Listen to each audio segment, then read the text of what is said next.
For 20 years, I believed my husband got up in the middle of the night to pray.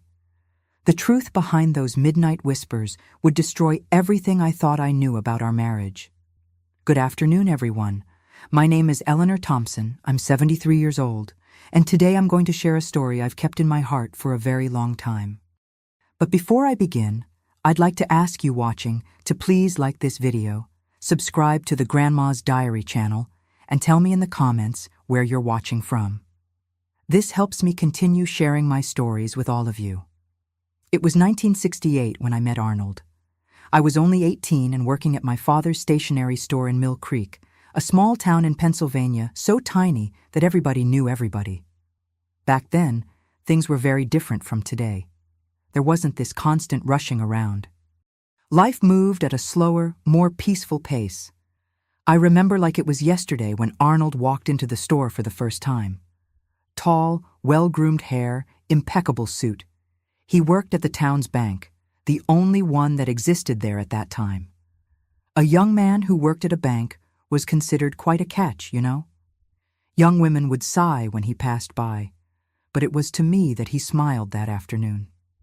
"I need some notebooks for work," he said.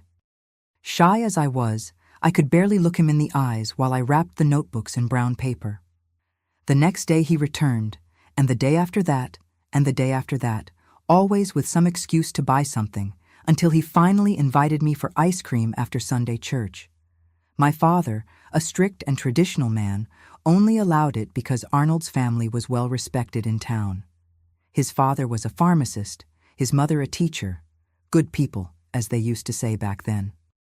Our courtship was like a dream. He'd bring me wildflowers he picked on the way to my house. We wrote letters to each other, even though we lived only a few blocks apart.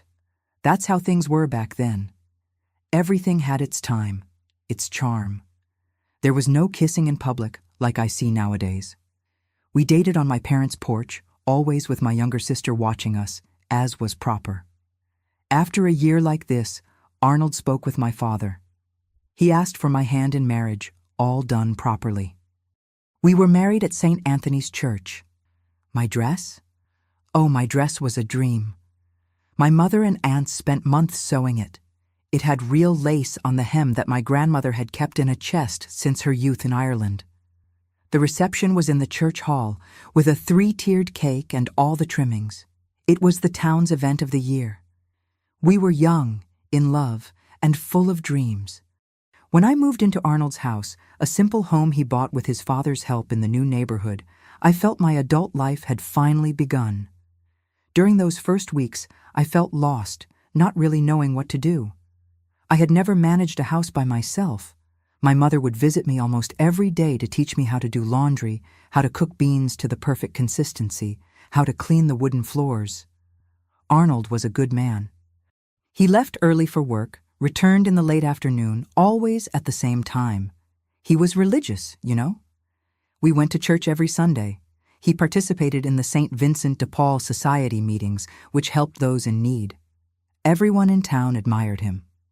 "How lucky you are, Eleanor," other women would tell me when we met at the farmer's market or church. And I agreed. I truly thought I had been blessed. In those first years, everything was happiness. Soon came our first child, Michael. 3 years later, Claire was born. Our family was complete. Arnold was a present father for that era. He would play with the children when he came home from work. He would tell stories before bedtime. In the photos from those years, we are the picture of the perfect family. Him in a suit, me in a floral dress, the children dressed like little dolls. We were what everyone wanted to be. But you know, my dears, behind every closed door, there's a story that doesn't always appear in photographs. It was like that with us too. Not that Arnold was a bad husband, no. He never raised a hand to me or the children. He never came home drunk, worked hard, and brought home his full salary. By the standards of that time, I had nothing to complain about, but there was something that began to catch my attention in the first year of marriage. Arnold had a peculiar habit. Almost every night, around 2 or 3 in the morning, he would get out of bed. At first, I thought he was just going to the bathroom, you know.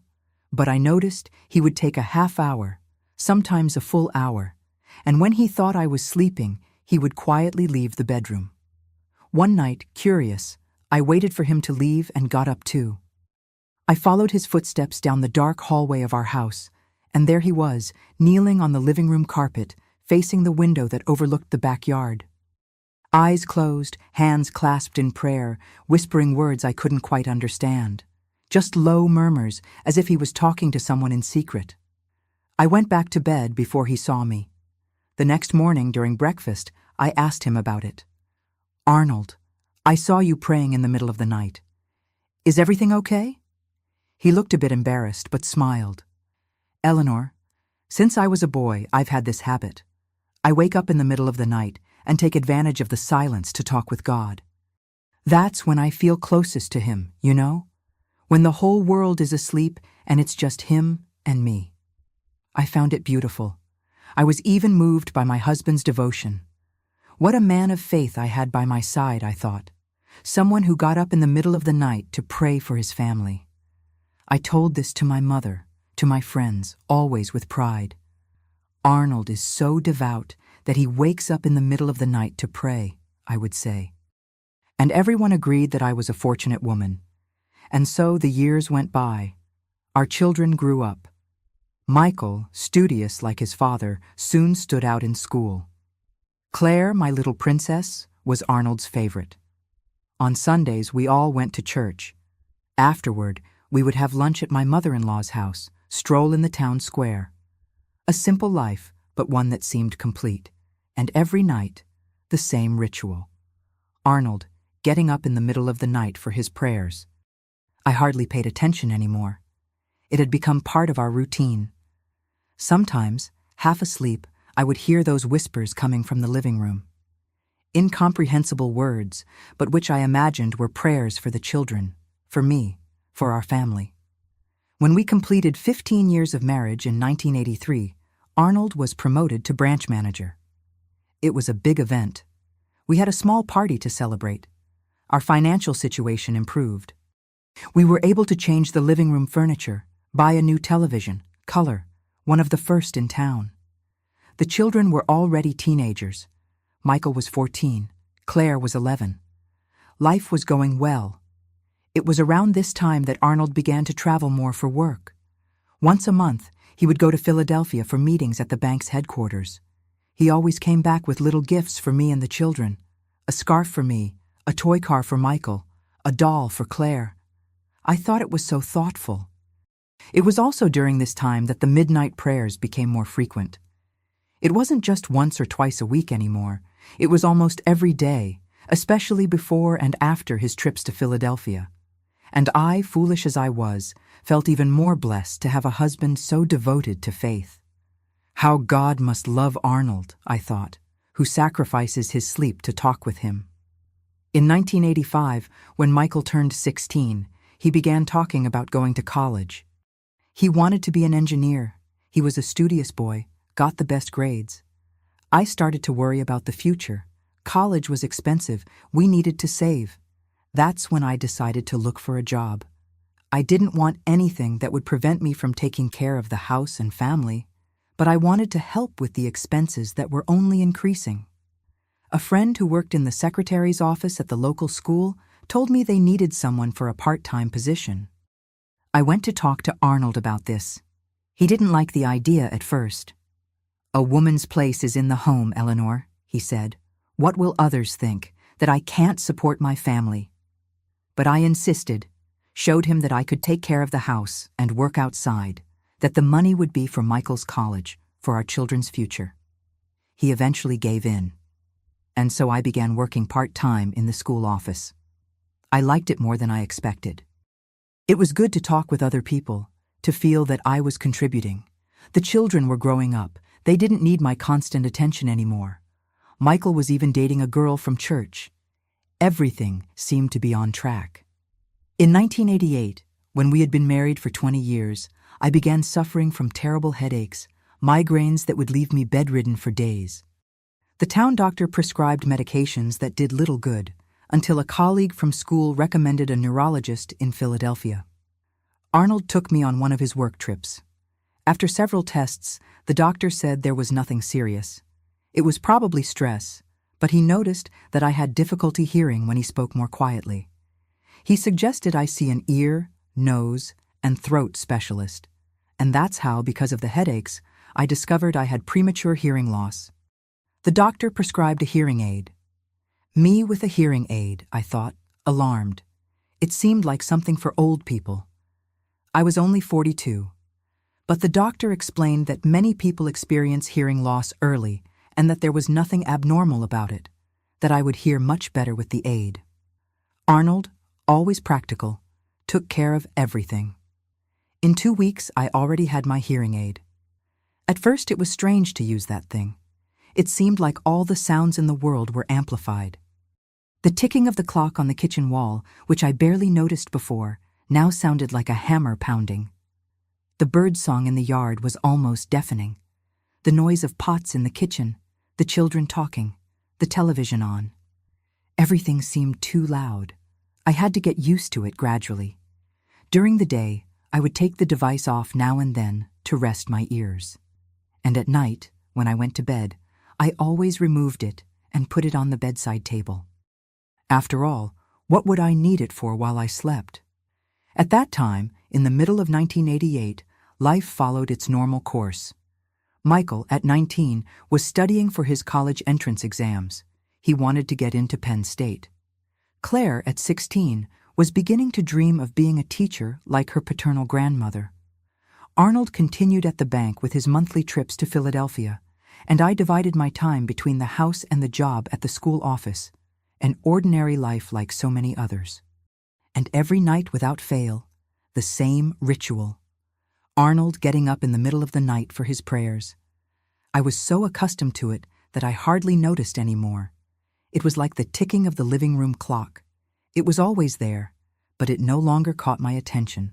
But fate, my dears, sometimes prepares twists that we could never imagine. And my twist began on a cold night in July 1988. A night that would forever change the course of my life, the way I saw my marriage, my husband, and even myself. That night, oh, that night is etched in my memory as if it were yesterday. It was when I discovered that things are not always what they seem, that sometimes we spend years believing in a truth that is, in reality, the most painful of lies. It was July 1988, a Tuesday. I remember it well because that day I had received Claire's report card. Excellent grades, as always. My daughter had taken after her brother in her love for studies. I made cornbread to celebrate, her favorite. We had dinner as a family, talked about the future, about Michael's plans for college. An ordinary night, like so many others in our lives. It was freezing cold in Mill Creek. The winter that year was particularly harsh. I put extra blankets on everyone's beds. Arnold and I retired around 10 o'clock as usual. I took off my hearing aid, placed it on the nightstand, and fell asleep quickly, tired after a long day. Around 2 a.m., I woke up with a terrible thirst. The dry winter air always left me with a parched throat during the night. I immediately noticed that Arnold wasn't in bed. Nothing unusual about that. He must have been in his nightly prayers, as always. I reached for the nightstand, picked up my hearing aid, and put it on. I didn't usually wear it during the night, but I thought I might need to call Arnold if I couldn't find him in the living room. I got up, put on my robe over my nightgown, and went out into the hallway toward the kitchen. Our house wasn't large, but that night the dark hallway seemed strangely long. The only light came from under the door of the study, not from the living room where Arnold normally said his prayers. I found that strange. In 20 years of marriage, his prayers had always taken place in the living room, kneeling on the carpet in front of the window. As I passed by the study, I heard his voice. Thanks to my hearing aid, I could clearly hear what had before been only indecipherable murmurs. But they weren't prayers I was hearing. It was a conversation in a low voice, whispered, but definitely a conversation. I stopped, making no noise. Something inside me, a premonition perhaps, made me stand there, listening. The door wasn't completely closed. Through the small crack, I saw Arnold sitting at the desk, his back to me. He was holding the phone to his ear, speaking so softly that without my hearing aid, I would never have heard. "Victoria, my love." His voice was soft, affectionate, a tone he hadn't used with me in years. "I miss you too. It seems like an eternity since last week." My heart stopped for a moment. Victoria? Who was Victoria? And why was my husband calling her my love? Yes. "Everything is already arranged for next week. I'll say I have another meeting at the bank, as always. I'll stay 2 days, not just one. I can hardly wait to see you, to hug you." I felt as if the ground had disappeared beneath my feet. 20 years believing my husband got up in the middle of the night to pray. 20 years admiring his devotion, his faith. And now I discovered that those nightly prayers were, in fact, phone conversations with another woman. "The boy? How is he?" Arnold asked, still in that sweet tone. "Good that he did well on his math test. I'm proud of him. I bought that game he wanted. I'll bring it next week." "A boy? What boy?" Arnold was buying presents for another woman's son, using our money, the same money I was helping to save by working part-time, the money that should be for Michael's college. "I love you too, my darling. You're the only one who truly understands me, who knows who I really am. Good night. Dream of me. Buit." He hung up the phone and sat there for a moment in silence. I moved away from the door, my heart beating so hard I thought he might hear it. I went quietly back to the bedroom, removed my hearing aid with trembling hands, and lay down pretending to sleep. A few minutes later, Arnold returned to bed. I felt the mattress sink with his weight. He adjusted himself, sighed, and soon his breathing indicated he had fallen asleep. How could he sleep so peacefully? How could he lie down beside me after saying "I love you" to another woman? I spent the rest of the night awake, staring at the ceiling, my mind a whirlwind of questions without answers. Who was Victoria? How long had this been going on? Who was this boy? And most importantly, what would I do now? When the sun began to rise, illuminating the bedroom through the slits in the curtain, I still hadn't slept a minute. I got up before Arnold, as always, and went to the kitchen to prepare breakfast. I moved automatically, like a robot. Boil the water, make the coffee, cut the bread, fry the eggs. Gestures I had repeated thousands of times, but which that morning seemed strange, as if they belonged to another life, to another woman.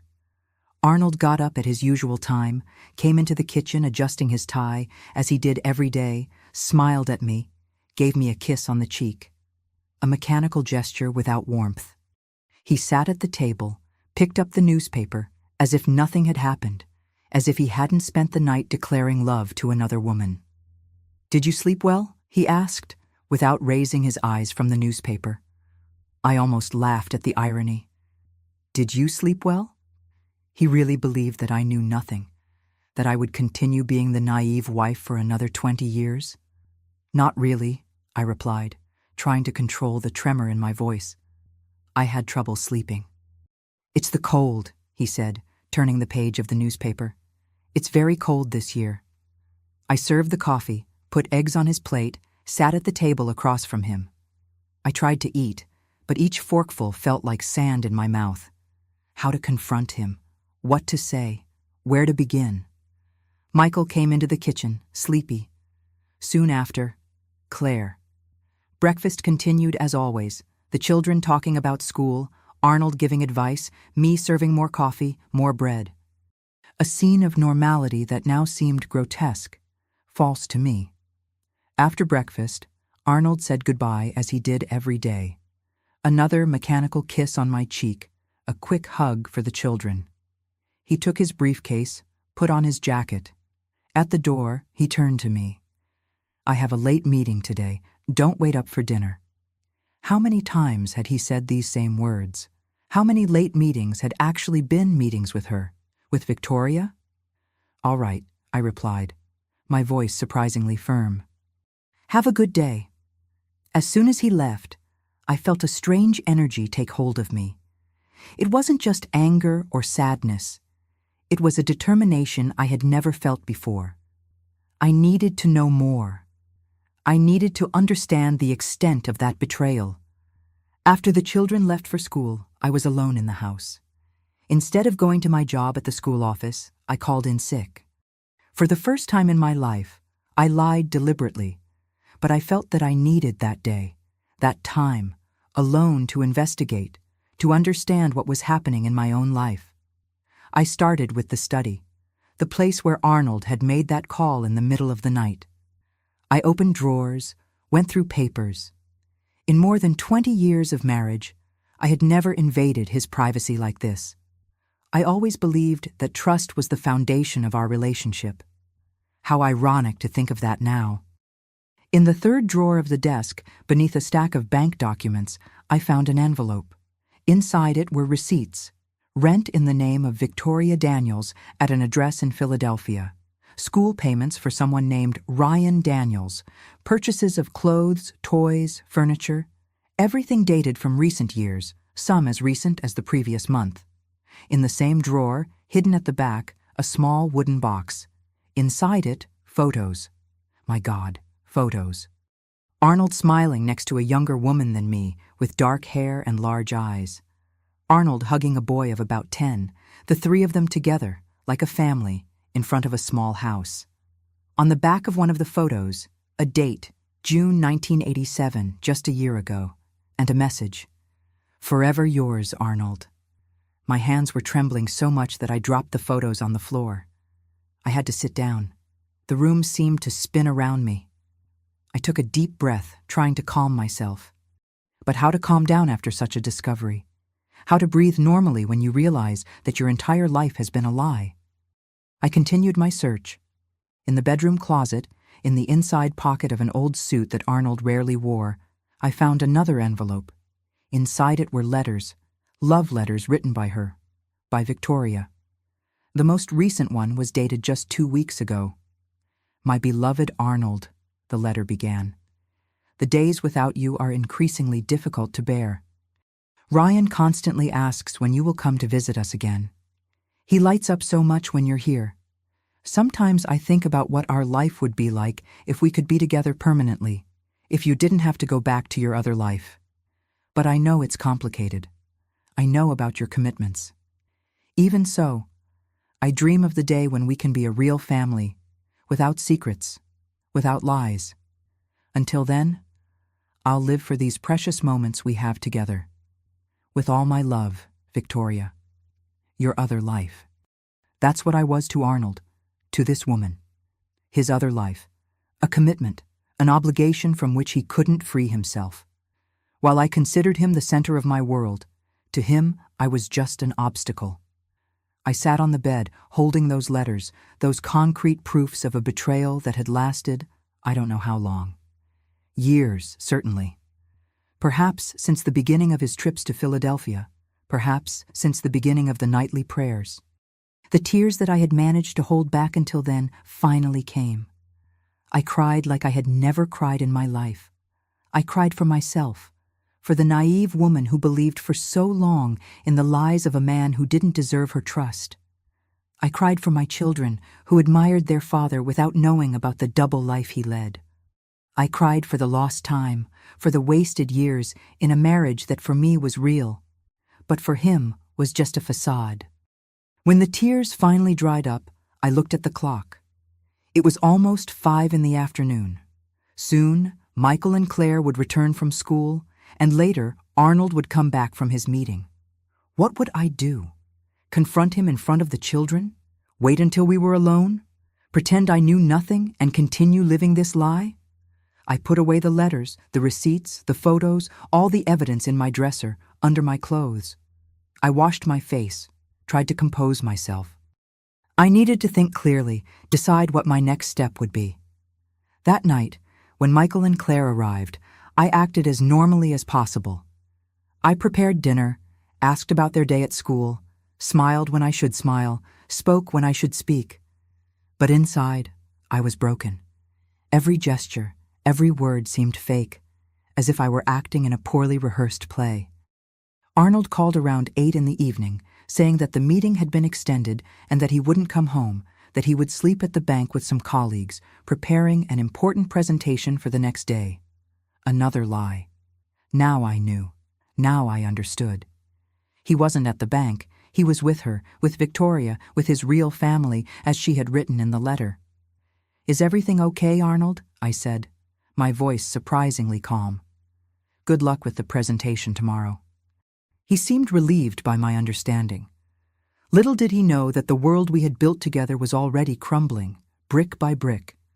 After dinner, when Michael and Claire went to their rooms, I stayed alone in the living room, sitting in the armchair, staring into space. The same carpet where Arnold supposedly knelt to pray every night. The same telephone he used to talk to her when he thought I was sleeping. That night, I made a decision. I wouldn't confront Arnold immediately. I needed more information. I needed to fully understand the situation before acting. I needed to prepare myself emotionally and practically for what would come next. Because one thing I knew for certain, nothing would be the same. The marriage I knew, the life I led, had ended on that cold July night when I put on my hearing aid and heard the truth behind my husband's nighttime whispers. In the days that followed my discovery, I lived a strange duality. On the outside, I continued being Eleanor, the dedicated wife, the loving mother, the responsible employee at the school office. I prepared meals, washed clothes, helped Michael with his college entrance studies, listened to Claire's dreams of becoming a teacher. I smiled when necessary, talked about trivialities, kept the house running.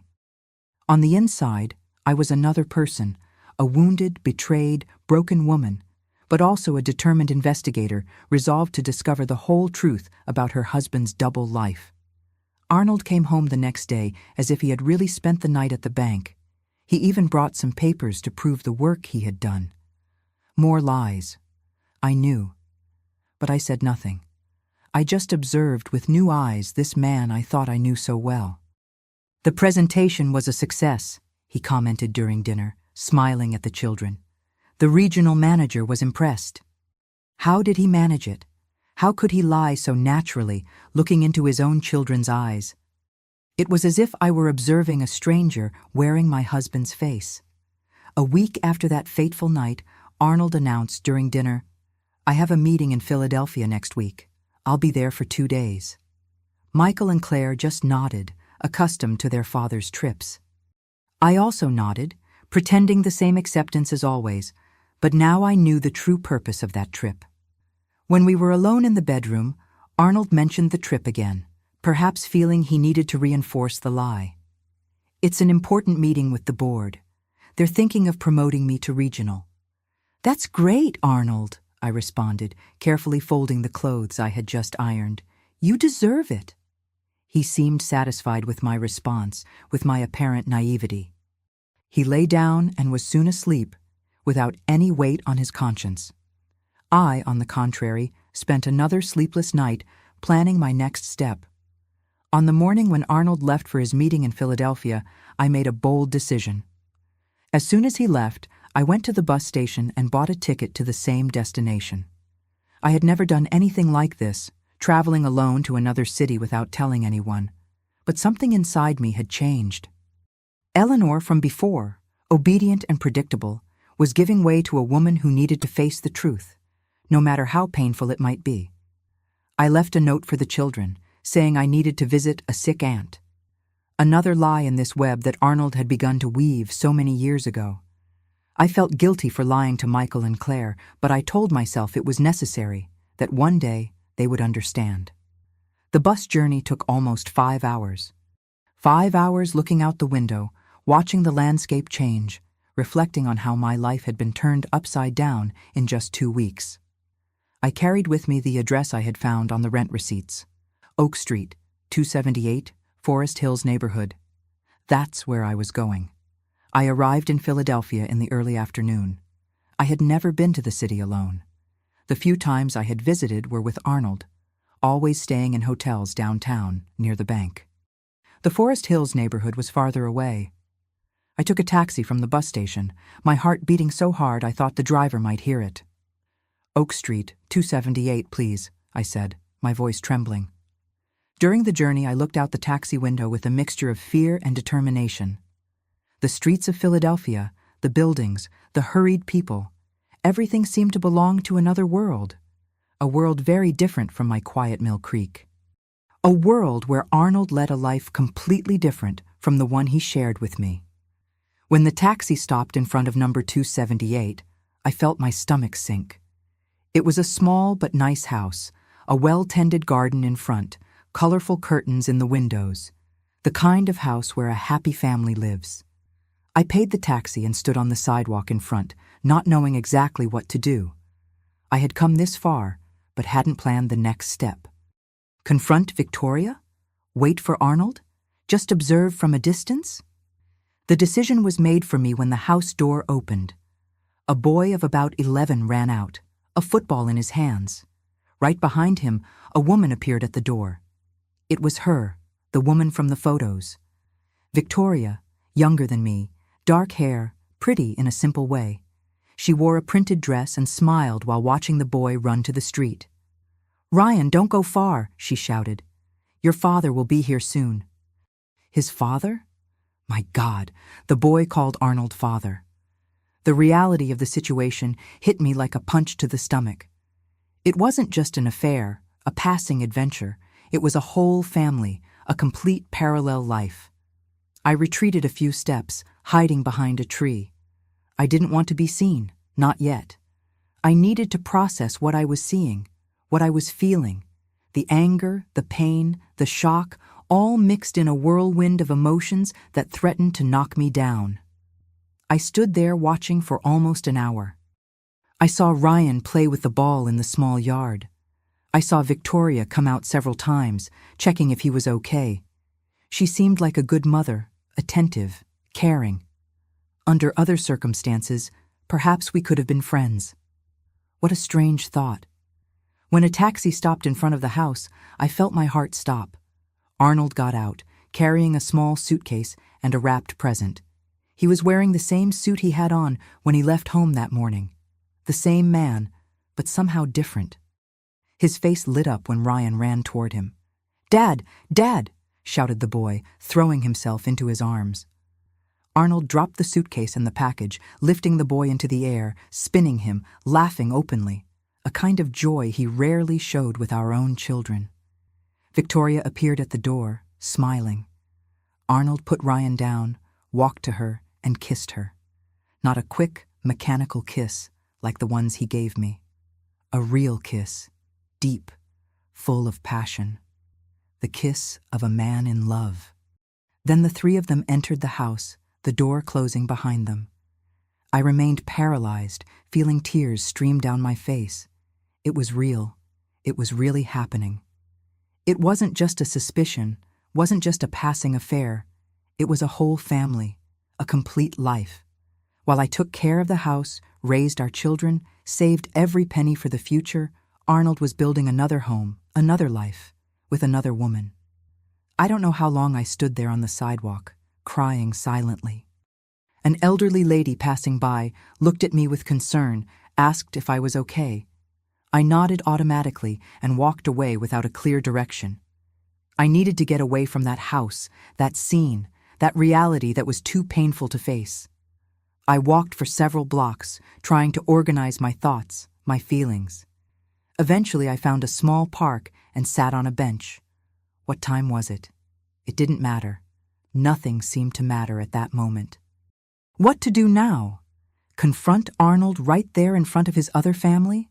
Return to Mill Creek and pretend I knew nothing? Ask for a divorce?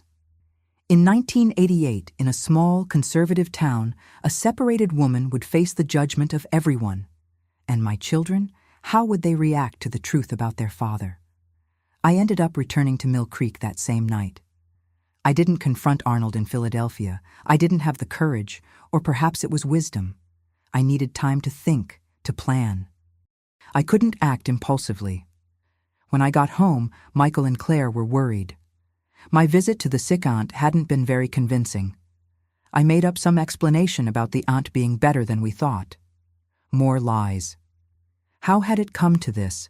How had our family, which I always believed was based on honesty and respect, been transformed into this tangle of lies. The following days were a test for my acting abilities. When Arnold returned from his meeting in Philadelphia, I acted normally. I asked about the trip, about the possible promotion. I smiled at the right moments. I agreed when necessary. On the outside, the same Eleanor as always. On the inside, a storm of emotions, anger, pain, disappointment, but also a growing determination. During the weeks that followed, I continued my silent investigation. Now that I knew where to look, I found evidence everywhere. Receipts for gifts I never saw, bank statements showing withdrawals I never understood, notes with a phone number I didn't recognize, and the trips. I now realized they had become more frequent in recent years, not just once a month, but sometimes 2, 3 times, always with the same excuse. Important meetings, trainings, visits to the regional office, all lies. I began to calculate how much money Arnold had spent on his other family over the years. The house rent, expenses for the boy, gifts, trips, thousands and thousands of dollars, money that could have been used for our own children's future, for our retirement, to improve our life. On a particularly painful afternoon, I found a document that left me breathless. A savings account in the name of Ryan Daniels, with monthly deposits since 1980, 8 years of regular deposits. At the same time, Arnold had been saying we couldn't save much for Michael's college because times are tough, inflation is high. Another lie. With each new discovery, I felt my heart harden a little more. Eleanor, naive, trusting, was slowly dying, giving way to a stronger, more skeptical, more determined woman. One night, while we were having dinner as a family, Michael mentioned his plans for college. He wanted to study engineering at Penn State, but was also considering a private university in case he didn't pass the entrance exam. "Private colleges are very expensive," commented Arnold, frowning. "I don't know if we could afford it." Something broke inside me at that moment. The hypocrisy was too much to bear. My son giving up his dreams due to financial limitations that wouldn't exist if his father wasn't supporting another family. "We'll find a way," I said, surprising everyone with the firmness in my voice. "If necessary, I'll work full-time. Your future is a priority, Michael." Arnold looked at me, surprised. It wasn't common for me to contradict him, especially in front of the children, but I wasn't the same Eleanor anymore. Each lie discovered, each piece of evidence found transformed me a little more. September arrived, bringing the first rains after the dry summer. Arnold announced another business trip. This time I couldn't pretend so well in my acceptance. Something in my expression must have betrayed me, because he looked at me strangely, almost suspiciously. "Is there a problem, Eleanor?" "None," I replied, looking away. "Just tired." He left the next morning, promising to return in 2 days. As soon as he left, I resumed my investigation. There was something I still hadn't found, something important that I felt was missing. It was in the lining of an old suit, stored in the back of the closet, that I found a small yellowed envelope containing a birth certificate. Ryan Daniels, born May 12, 1977. Mother, Victoria Daniels. Father, Arnold Thompson. The world stopped for a moment. The certificate trembled in my hands. Arnold's name was there, in black and white, not as a stepfather, not as a father figure, but as the biological father. I quickly did the calculations. 1977. My God. Ryan had been born just 3 years after our wedding, when Michael was still a baby. When I believed my husband was a faithful man, dedicated to his family, the lie was even bigger, even older than I had imagined. It didn't start with the trips to Philadelphia in the 80s. It started practically together with our marriage. Our whole life together had been built on a lie. I sat on the edge of the bed, the certificate still in my hands, feeling a strange calm take over me. It was as if, finally, all the pieces of the puzzle were in place. The complete image was ugly, painful, but at least it was true. At that moment, I made my decision. I wouldn't continue living a lie. I wouldn't sacrifice my dignity, my self-respect for a marriage that existed only in my imagination. I wouldn't allow my children to grow up believing they should limit their dreams due to financial restrictions that only existed because their father was supporting another family. When Arnold returned from his trip, we would have a conversation that would forever change the course of our lives. I waited for Arnold sitting in the living room armchair, the evidence organized on the coffee table, the receipts, the letters, the photos, and most devastating of all, Ryan's birth certificate. It was almost 10 at night when I heard the sound of a taxi stopping in front of our house. The children were already in their rooms, Michael studying for his college entrance exams, Claire probably reading one of her novels.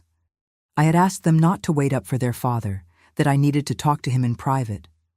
The key turned in the lock, and Arnold entered, carrying his small travel suitcase. He looked tired but satisfied, as he always did when he returned from these business trips. Now I knew why. "Good evening, Eleanor," he said, putting the suitcase on the floor. "Are the kids already asleep?" "In their rooms," I replied, my voice surprisingly calm. "We need to talk, Arnold." He looked at me, noticing something different in my tone, in my posture. His eyes fell on the papers on the coffee table. "What's that?" he asked, his voice suddenly tense. "The truth," I replied simply. "Please, sit down." Arnold stood for a moment, as if considering fleeing. Finally, he sat on the sofa, across from me, separated only by the coffee table and by 20 years of lies. "I know about Victoria," I began, keeping my voice low so the children wouldn't hear. "I know about Ryan. I know about the house on Oak Street in Philadelphia. I know everything, Arnold." His face paled. He opened his mouth to speak, but I raised my hand, silencing him. "I don't want to hear more lies. I have proof of everything. I saw it with my own eyes." "You were there?" he asked, incredulous. "I was. I saw you arrive. I saw Ryan running into your arms, calling you Dad. And I saw Victoria greet you with a kiss. I saw everything, Arnold." He lowered his head, running his hands over his face in a gesture of defeat. There was no way to deny it anymore. The farce had come to an end. "For how long?" I asked, although I already knew the answer. I wanted to hear it from his mouth. "Since the beginning," he confessed, his voice almost a whisper. "I knew Victoria before I met you. We were dating when I was transferred to Mill Creek. This part I didn't know. The betrayal was even older, deeper than I had imagined. I broke up with her when I moved," he continued. "Or at least I tried, but she contacted me a few months later, saying she was pregnant.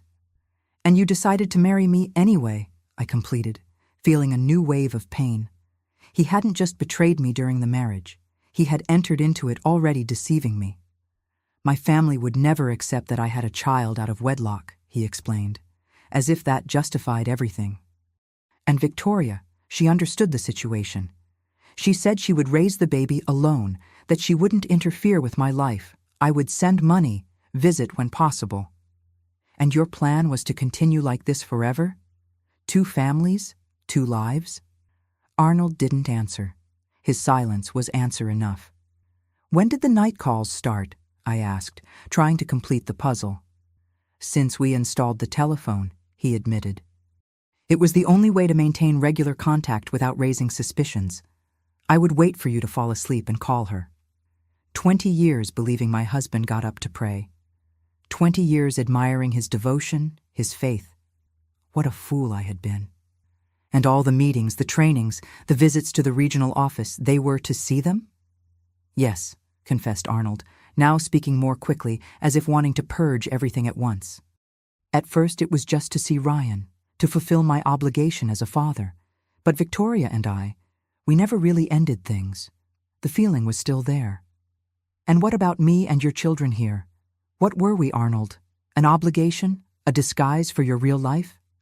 He raised his eyes, finally looking at me. "It's not like that, Eleanor. I care about you, about Michael and Claire. You are my family, too." "Two," I repeated bitterly, as if he could have 2 families, 2 lives, 2 wives. "Many men do this," he tried in a last effort to normalize his betrayal. I'm not interested in what many men do, I cut him off, my voice now firmer.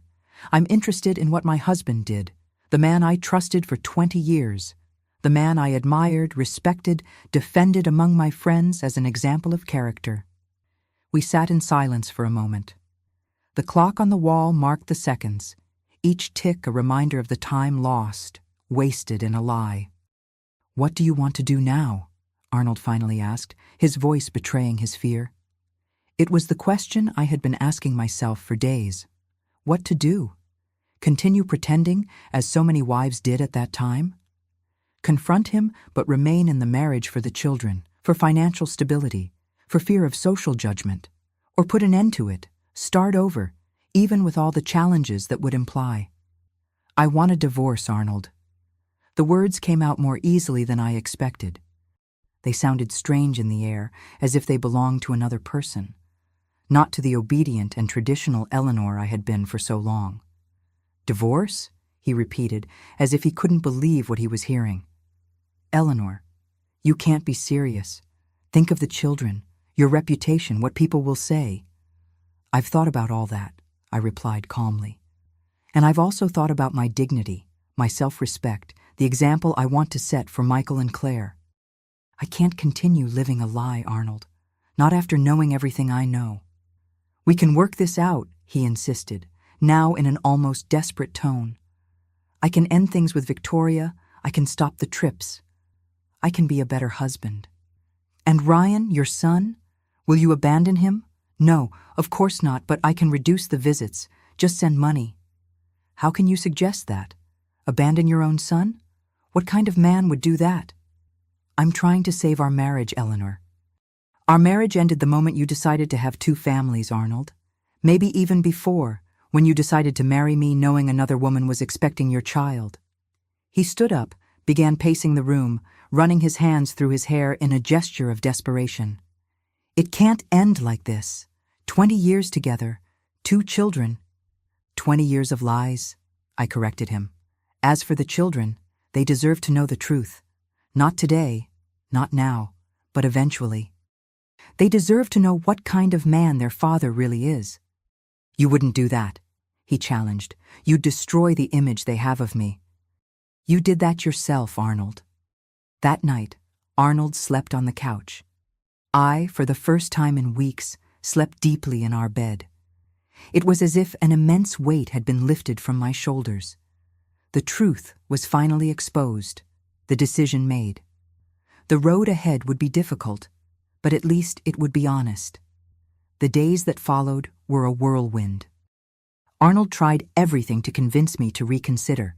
Promises, tears, even veiled threats about my financial situation if I went ahead. Nothing worked. My determination only grew. I spoke to Michael and Claire separately, without going into all the details, just explaining that their father and I were separating, that some differences could no longer be reconciled.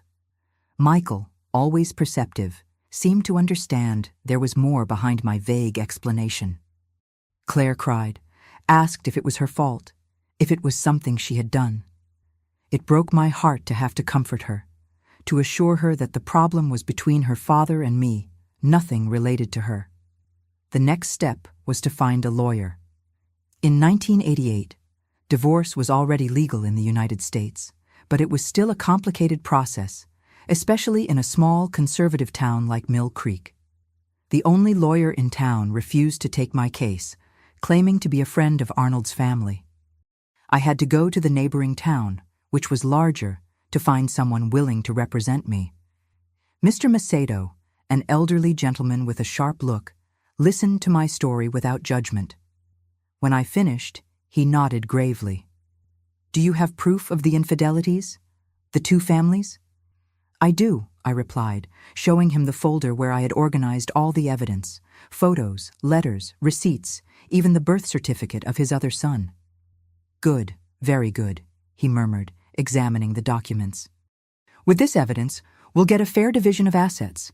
Your husband can't claim he can't support you and the children, not when it's proven he's been supporting another family for years."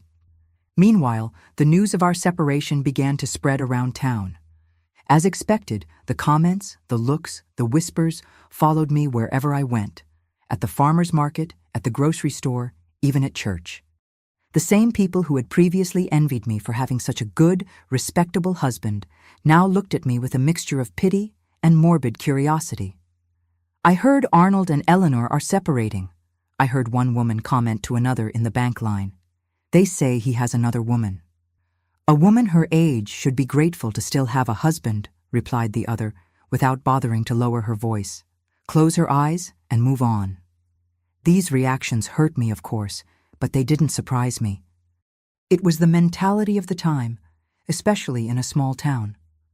A woman was supposed to endure everything to maintain the marriage, to not be alone, to not face the stigma of being divorced.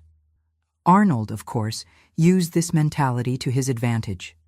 He began spreading among friends, colleagues at work, even some family members, that I was overreacting, that all wives had to deal with small infidelities, that I was destroying our family out of pride.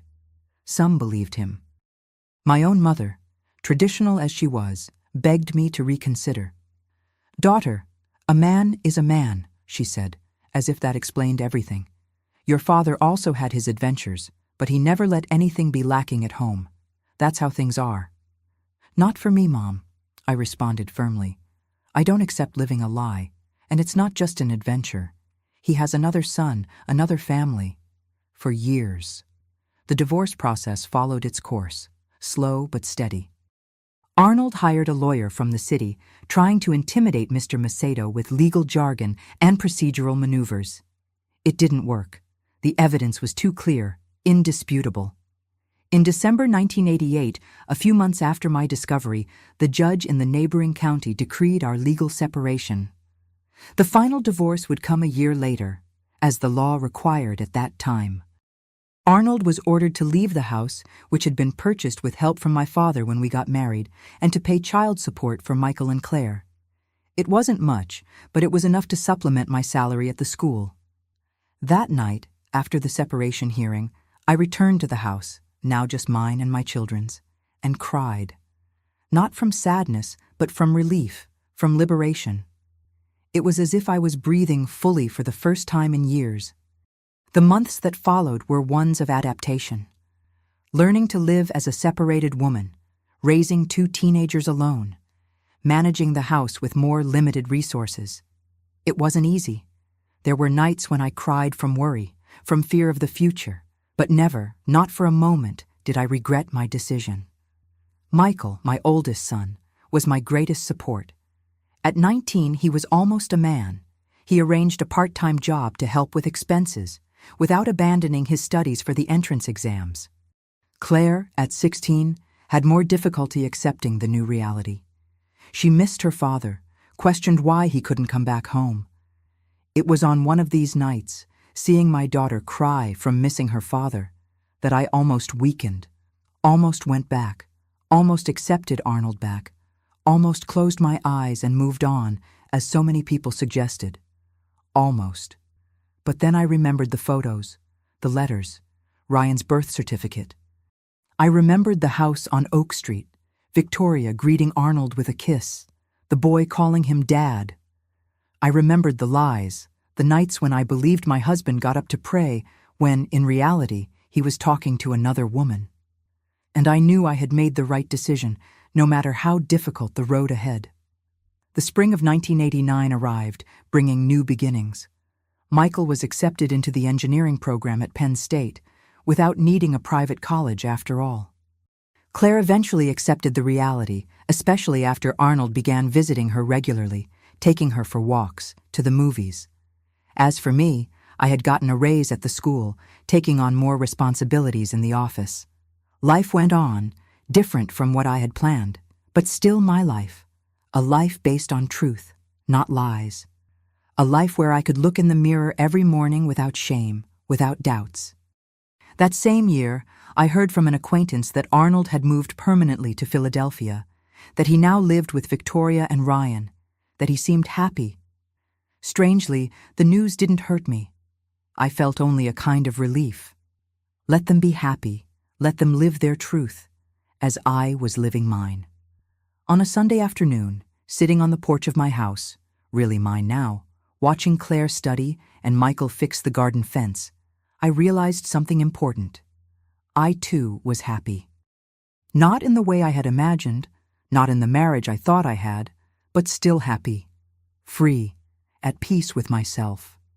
The road had been long since that cold July night when I put on my hearing aid and heard the truth behind my husband's nighttime whispers. A difficult road, painful in many moments, but one that led me exactly where I needed to be.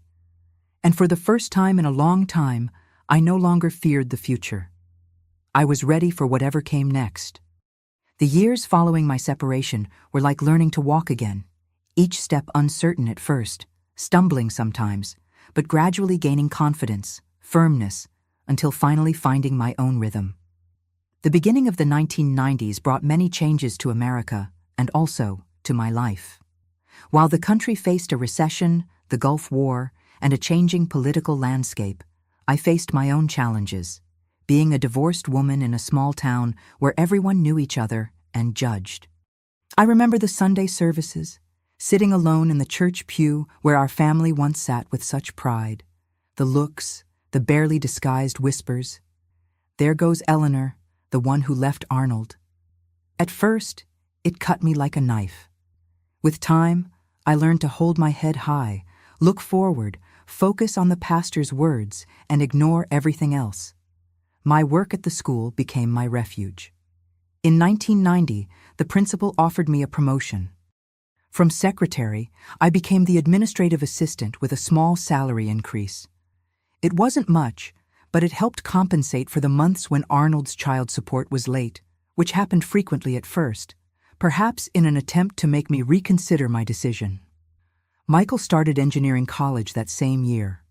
My oldest son, always so responsible, divided himself between his studies and a part-time job to help with household expenses. On weekends, he still found time to fix things around the house, a leaking faucet, a malfunctioning switch, tasks that had once been Arnold's. "You don't have to do all this, son," I would say, seeing him tired after an intense week of classes and work. "I want to do it, Mom," he would reply with that determined smile he had inherited from me, not his father. "This house is our responsibility now." Claire, at 17, had more difficulty adapting to the new reality. She missed her father, questioned my decision, sometimes with tears, other times with teenage anger. Arnold visited her regularly, took her for walks, bought her presents, things he rarely did when we lived together. It was as if, free from the obligation of pretending to be a dedicated husband, he could finally make an effort to be a present father, at least for Claire. "Why can't we be a family again?" she would sometimes ask after returning from one of these outings with her father. "He seems sorry, Mom." "Some things once broken can't be fixed, dear," I would reply, hugging her, feeling her fragile body tremble with held-back sobs. "But that doesn't mean we can't build something new, something different, but still good." With time, Claire began to understand, especially after one of her visits to Philadelphia, which Arnold finally began to allow when she turned 18, she met Victoria and Ryan. She returned from that visit quieter, thoughtful. "You won't believe it, Mom," she said that night, sitting on the edge of my bed. "Ryan is the spitting image of Dad. The same eyes, the same way of smiling. It's strange, like having a half-brother I never knew existed." "And how do you feel about that?" I asked, stroking her hair so similar to mine. "Confused, sad, but also, I don't know, curious. He seems nice. He's my age, did you know? We're in the same grade at school. It's like we grew up in parallel worlds." Claire's perception was surprisingly mature for her 18 years. Parallel worlds, that was exactly what Arnold had created. Two families, two lives growing side by side, separated only by a 120-mile road between Mill Creek and Philadelphia. In 1992, Claire followed in her brother's footsteps and went to college, fulfilling her dream of studying education. With the children at university, the house suddenly became quiet, empty. It was a period of adjustment for me.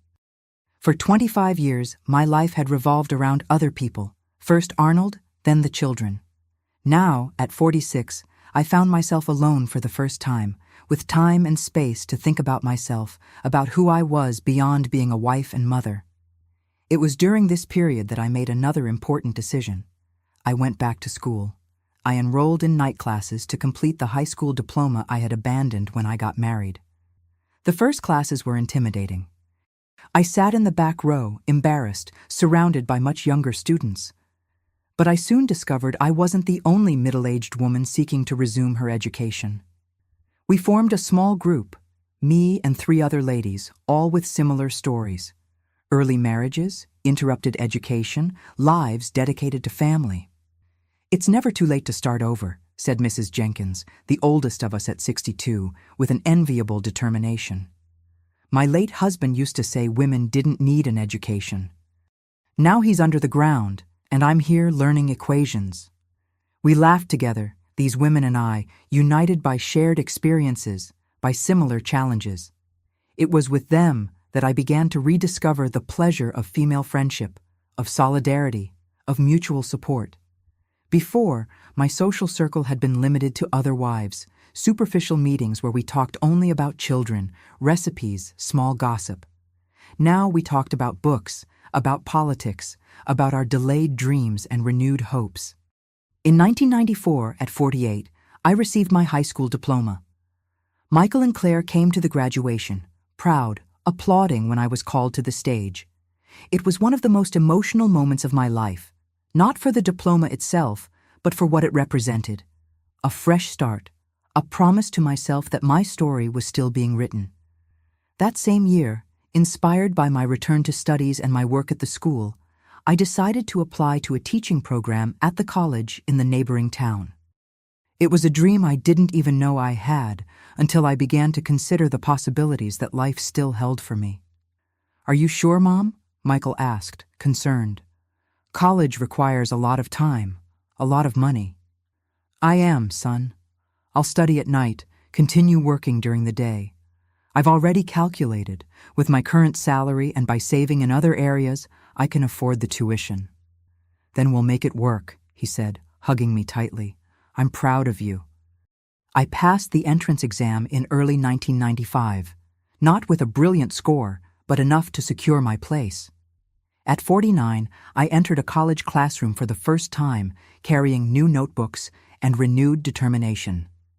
The 4 years of college were intense, challenging, transformative. I studied in the morning before work, during lunch, at night after classes, on weekends. My eyes hurt from so much reading, my hands from so much writing, but it was a good pain, a pain of growth. During this period, Michael graduated in engineering and got a good job in Boston. Claire was in her 3rd year of education studies, already interning at an elementary school. My children had found their paths, were building their own lives, and I, contrary to all expectations, including my own, was doing the same. In 1996, I received news that reopened old wounds. Arnold had officially married Victoria. Our divorce had been finalized years ago, of course. But knowing that he had formalized that relationship that for so long had been kept in the shadows caused me a strange mixture of emotions. Not jealousy, not anymore. Perhaps a hint of melancholy for what could have been, for the lost time, but also a certain satisfaction in knowing that now everything was out in the open, as it should have been from the beginning. Claire went to the wedding, representing our family.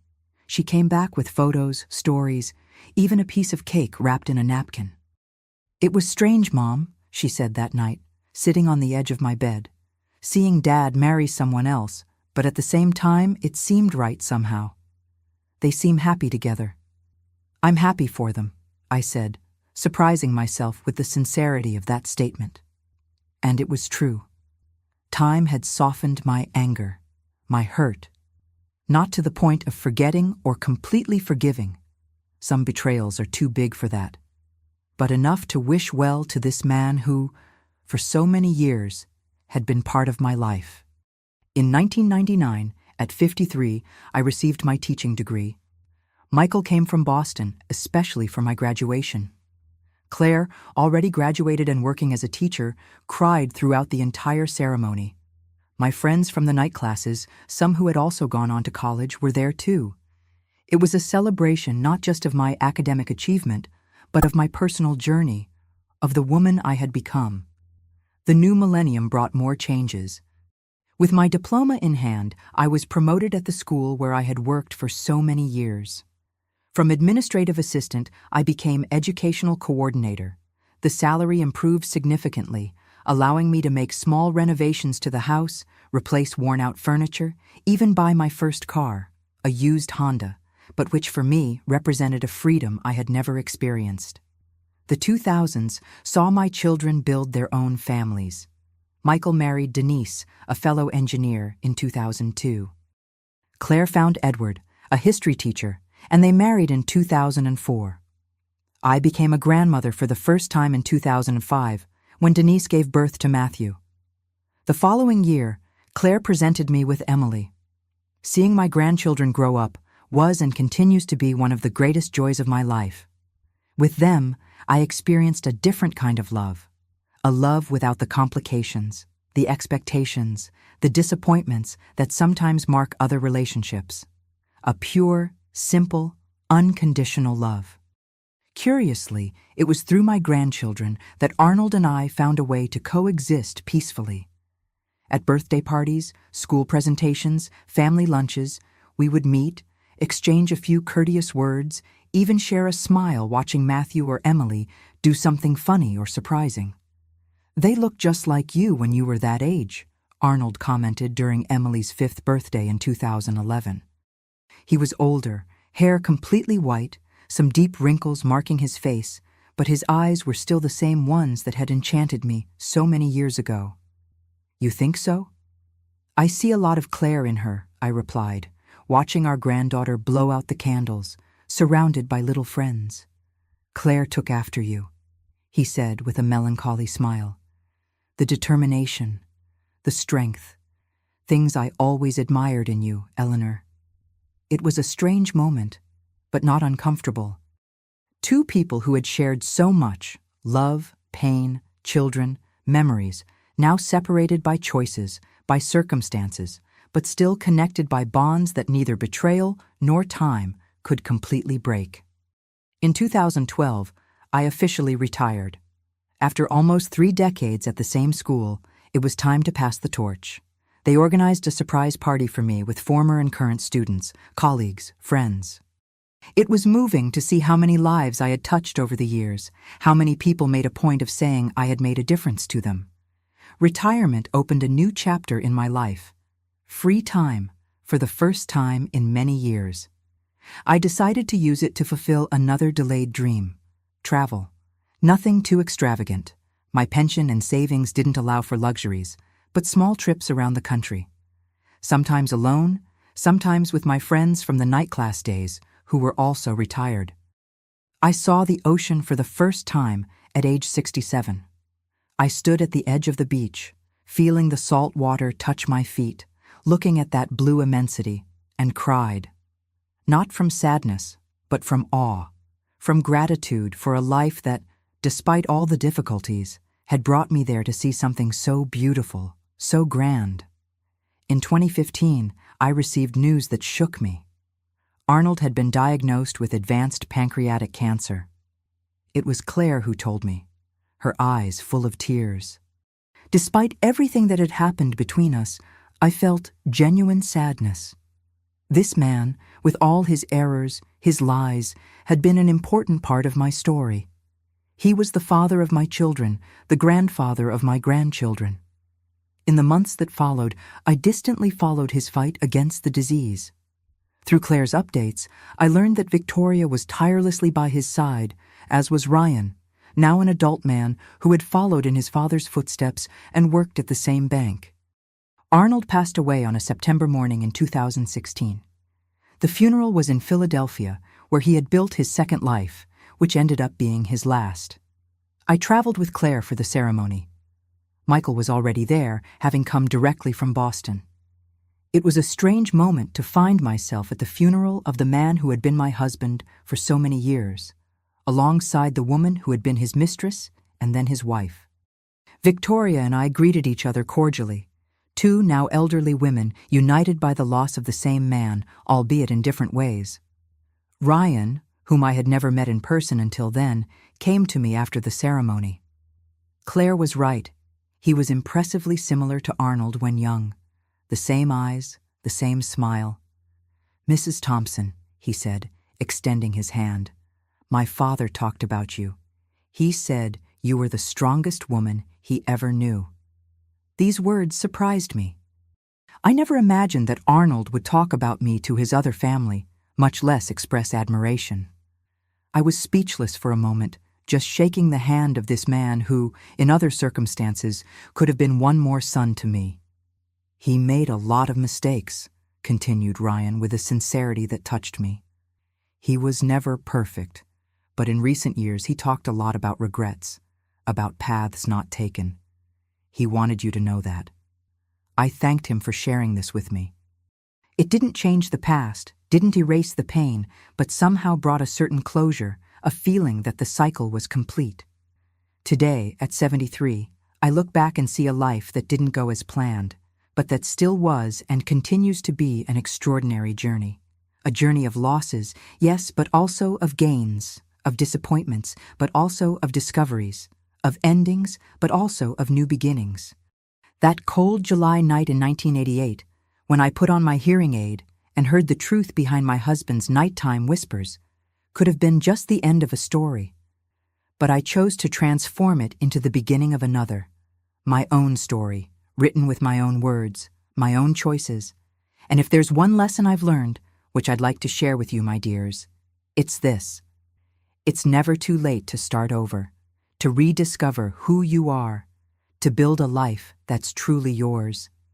The truth can hurt, can break your heart, can turn your world upside down, but the truth also sets you free. And in freedom, we find our strength, our purpose, our peace. So don't be afraid of the truth, no matter how painful it may be. Don't be afraid to start over, no matter your age.